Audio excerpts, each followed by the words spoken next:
There is someone who cares. It has meaning, it has sense, and you are valuable in the eyes of the Father. But after a while, it gets embarrassing. And you realize that everything you do is being watched by God. He knows your tiniest, inmost feelings and thoughts, and you say after a while, quit bugging me. I don't want you around. So you become an atheist, just to get rid of it. Then you feel terrible after that, because you got rid of God, but that means you got rid of yourself. You're just nothing but a machine. And your idea that you're a machine is just a machine too. So if you're a smart kid, you commit suicide. Camus said there is only really one serious philosophical question, which is whether or not to commit suicide.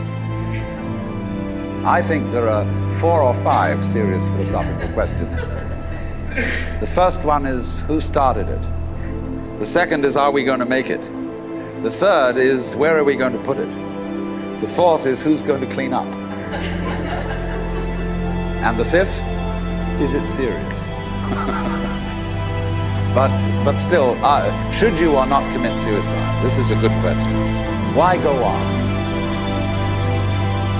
And you only go on if the game is worth the candle. Now, the universe has been going on for an incredible long time. And so really, a satisfactory theory of the universe has to be one that's worth betting on. That's it seems to me, absolutely elementary common sense. If you make a theory of the universe which isn't worth betting on, why bother? Just commit suicide. But if you want to go on playing the game, you've got to have an optimal theory for playing the game. Otherwise, there's no point in it. But the people who coined the fully automatic theory of the universe were playing a very funny game. What they wanted to say was this: all you people who believe in religion are old ladies and wishful thinkers. You've got a big daddy up there and you want to comfort and thing, but life is rough. Life is tough. And success goes to the most hard-headed people. That was a very convenient theory when the European American world was colonizing the natives everywhere else.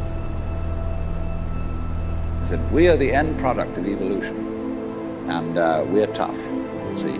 I'm a big, strong guy because I face facts, and life is just a bunch of junk, and I'm going to impose my will on it and turn it into something else, you see. And I'm real hard. See, that's a way of flattering yourself. So it has become academically plausible and fashionable that this is the way the world works. In academic circles, no other theory of the world than the fully automatic model is respectable. Because if you're an academic person, you've got to be an intellectually tough person. You've got to be prickly. There are basically 2 kinds of philosophy. One's called prickles, the other's called goo. And prickly people are precise, rigorous, logical. They like everything chopped up and clear. Goo people like it vague. For example, in physics, prickly people believe that the ultimate constituents of matter are particles. Goo people believe it's waves. And in philosophy, prickly people are logical positivists and goo people are idealists. And they're always arguing with each other. But what they don't realize is that neither one can take his position without the other person. Because you wouldn't know you advocated prickles unless there was somebody else advocating goo. You wouldn't know what a prickle was unless you knew what goo was.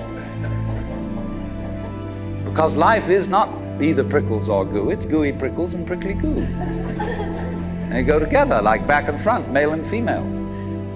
And that's the answer to philosophy. See, I'm a philosopher, and I'm not going to argue very much, because if you don't argue with me, I don't know what I think. So if we argue, I say thank you, because owing to the courtesy of your taking a different point of view, I understand what I mean, so I can't get rid of you.